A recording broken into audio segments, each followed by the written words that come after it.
السلام عليكم ورحمة الله وبركاته.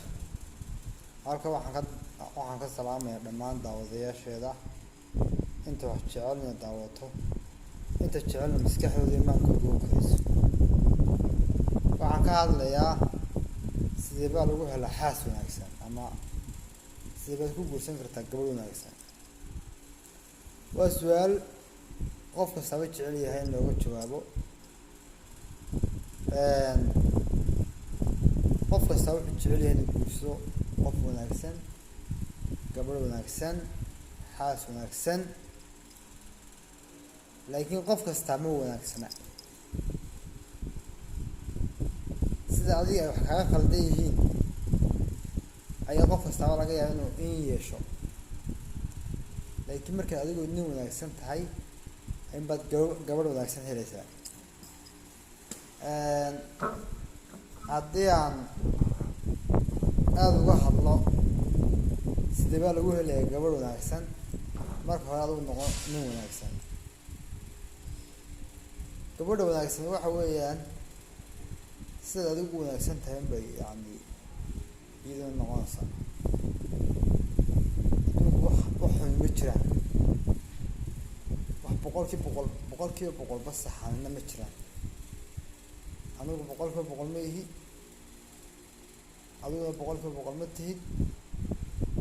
marka adduunka wax dhamaystira ma jiraan, laakiin cidda la doonaya is dhamaystirtaa waa labada qof ay isguursanayaan, in midba inta ka dhiman uu buuxiyo midka kale. waa sida ilaahay ugu talagalo weeyaan inay is dhamaystirtaan, oo qofba inta kale uu tabayo oo qofka kale oo dhamaystiro ayaa loo sameeyey guurka iyo noloshaba. haddii aad doonaysa gabadh wanaagsan heshid, adigu marka hore wanaagsanow. sida aad jeceshay inaad noqotona adigu marka hore noqo. taa beddelkeeda waxaan kuu sheegayaa inaad helaysid markaa cidda aad doonaysa.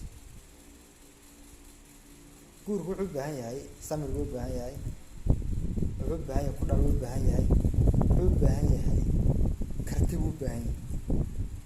qof hadduu boqdo, qof haddaan awood lahayn, qof haddaan kalsooni lahayn, intaba waxa weeyaan ma guursado. laakiin si aad u guursatid waxaad u baahan tahay inaad ku dhac yeelatid, waan gaadhid, adigu inta aad qofka ka rajaysi yeelatid, ilaahay tala saaratid, 2 salaadood istiqaara ku tukatid, kadibna waxaad helaysaa waxa aad jeceshahay. haddaba sidaad ku helaysaa qofka aad jeceshahay, dadkaas dhowr qaybood baa lagu bartaa. face to face, 2 qof ay saarko isbartay oo kow, 2 qof oo jaara oo jaarnimo kusoo koray, 2 qof oo social media isku bartay, 2 qof oo la isku keenay. anyway, si kastaad qofka ku baratid, laakiin waxa weeyaan inaad qofka ku xidho diiniyan iyo dhaqniyan. qof inuu diin leeyahay oo dhaqan leeyahay, adiguna saas leeyahay, diinna leedahay, dhaqanna leedahay.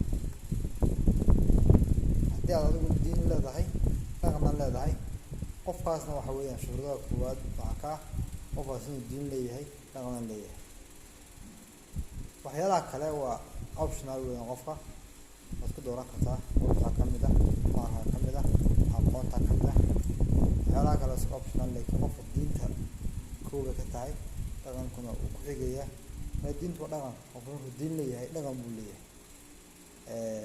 sidoo kale waxaad ku dari kartaa aqoon diini inay qofku leedahay, hadna saas leeyahay leedahay, saas leeyahay qofku inuu waxa weeyaan diyaar u yahay inuu guursado, inuu wax baran karayo, nolosha wixii la bari karo uu diyaar u yahay. marka taa laga yimaado waxaad helaysaa qofki aad xaqa u lahayd ee ilaahay kugu qoray.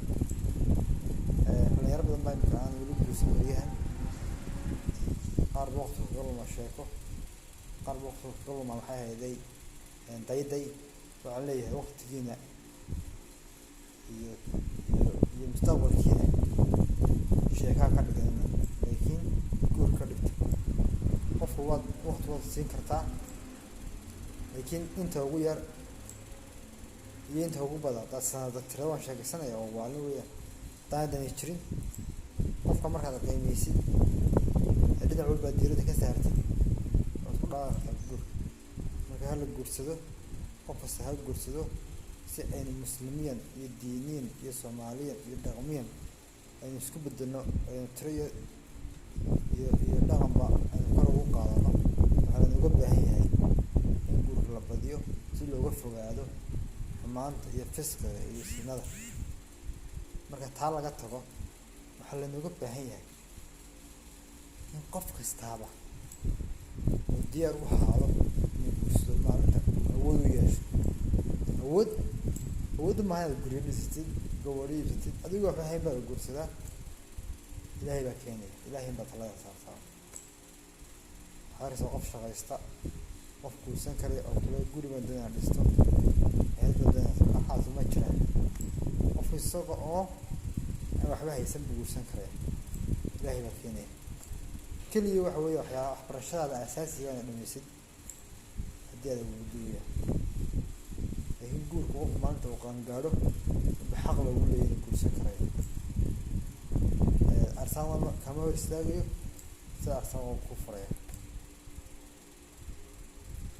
in badan baan aragnay dhalinyaro badan oo iyagoo waxa weeyaan da-doodii madaxa la kacay ama state marka dhaaf guursaday, khasaare lagama qaado. markay ugu yartahay waxbaad dhalaysaa, markay ugu yartahay waayo-aragnimo iyo taariikh waad helaysaa, markay ugu yartahay faa-iido ayaad helaysaa, markay ugu yartahay dhamaystir ayaad noqonaysaa, diinta baad dhamaystiraysaa.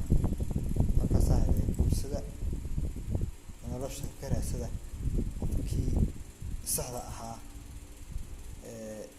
kuu qalmiyey. in mar walba ka fikir in waxa adigu aad qofka ka raadinaysa aad adigu kow ka tahay. dadlada qofkaas waa inuu diin yeeshaa, waa inaad diin leedahay. dadlada qofkaas waa inuu daacad yeeshaa, waa inaad daacad tahay. ma garatay? dadlada qofkaas waa inuu aqoon leeyahay, waa inaad aqoon yeelata. marka wax walba aad qofka ka raadinaysa adna iska dhex raadi. aad iyo aad baan islaamayaa. assalaamu calaykum waraxmatullahi.